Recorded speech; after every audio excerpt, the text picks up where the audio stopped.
Today is June the 9th, 2019. It's Sunday, the time being about 5:52 p.m. We here in Cape Girardeau, Missouri, and I can't pronounce the name. I'm gonna let my daughter name what park we is. What's the name of the park, baby? Ivory Square. Ivory Square. And get a little look around at it, baby girl. You don't get to have to, you don't want to be in there. And it's where the Common Pleas Court was in the 1800s or so. This is where they sold and bought slaves.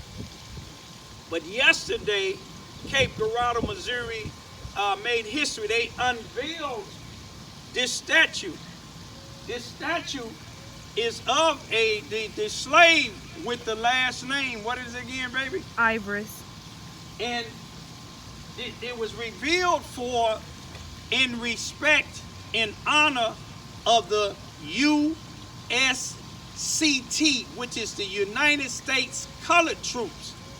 United States Colored Troops was a group of black military individuals from Cape Girardeau. They said about 240 something of them enlisted to fight, not for just for their freedom, but for the freedom of the country.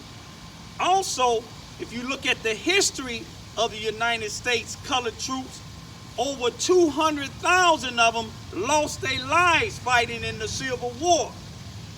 The reason why I've come down here to Cape Girardeau from Charleston, Missouri, to tell y'all, this statue and this monument, get a close up on it. This here was put up by people coming together with local and private donations plus grant money. Listen to that, grant money.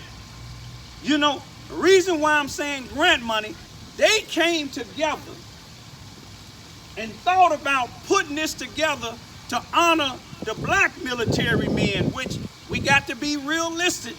A lot of times, the history of the black soldiers are not told. I want to show you something. We're not strangers. Me and my daughters and them are not strangers to the United States Colored Troops. This is 2019, and they're recognizing it. But this here was 2013. Can you see it good? That's me and my two young daughters. They was maybe about 7 or 8 years old. You see what that t-shirt say? USCT. That's what the hat, the t-shirt, and the badge say. That was in Springfield, Illinois. One of the guys that I grew up with in in Chicago, Illinois, Cabrini Green, he came all the way from Milwaukee, Wisconsin to Charleston, Missouri, over an 8-hour or 9-hour ride to pick me and my two daughters up and take us all the way to Springfield, Illinois for honoring of the 150 years anniversary of the United States Colored Troops. This year would be 156 years. But let me show you something else. Let me see if I can get to the next one. This right here. Do I need to cover it? Can you see it? Yes, sir. This right here is the man that came and got us, Roger Carroll. This lady, she was in the military. He was in the military. They was reenacting the United States Colored Troops and the things that they went through back in them days. Now, that one house, oh, there's one more I want to show you here. All of these was back in 2013.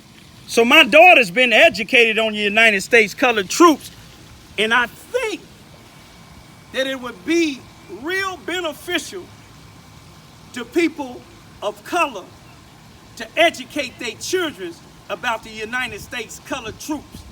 And if they can get grant money here in Cape Girardeau, Missouri, to honor some black troops who wasn't really respected And blacks wasn't really respected back then, and we know it's racism now, but this is a big step forward. If they can do this with grant money, this should show some of you people in Charleston, Missouri, with all them people that you see in the newspaper, preachers and everybody else that's being honored, especially black people, honored for what they done did in the communities for 10, 20, and 30 years, which you see them in the paper being honored, but you don't see nothing that they should be honored for. I showed you that basketball court on the west side of Chicago by Lincoln School on Cy Williams Drive.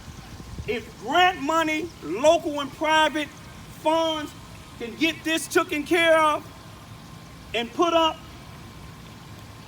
don't you think they should be able to fix them benches that the little black kids' family have to sit on, or the little black kids have to sit on when they're playing basketball? Y'all seen the condition of that basketball court. Y'all seen the condition of the west side of Chicago. What do y'all have, or what do we have to show in honor of anything? But let me take you over here for a minute.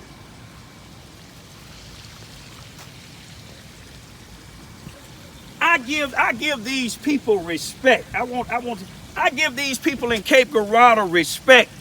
It's two big things that done happened in Cape Girardeau in the 23 years I've been living in Southeast Missouri.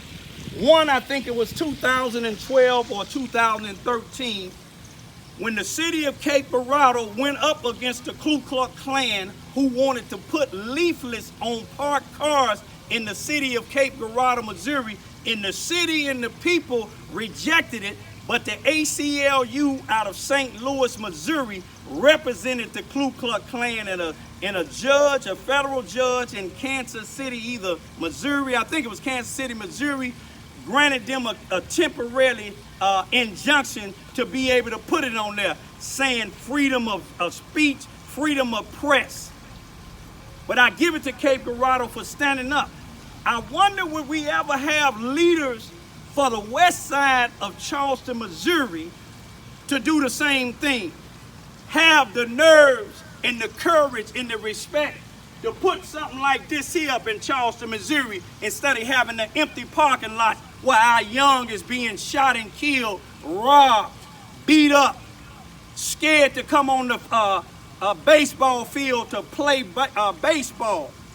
Coming to a basketball court that the court is all tore up. It can't even see the writings for the Blue Jays when the wins that they have done, the years that they won games. You can't even see the paint is faded off. The benches is all tore up. The basketball rims is all rusted out.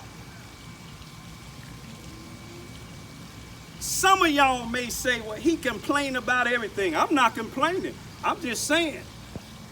Ask these leaders that study being in the paper, all these black people that study being honored in these newspapers, in these churches, for doing decades of community services.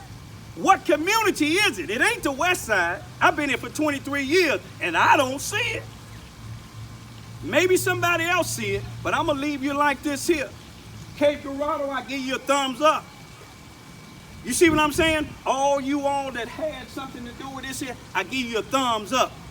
I salute the United States colored troops. I salute all troops that fought for the freedom for everybody. I got a chance to meet a World War II veteran that was on the submarine. He said he's 94 years old, him and his wife. He was white, and they was real respectful.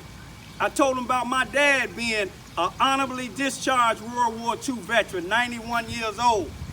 I saluted him, and I told him, thank you for your service, sir. And I thank all of you all that fought and died. I thank all of you all that's still alive that fought for justice for all. Peace be still. Colored troops, stand tall.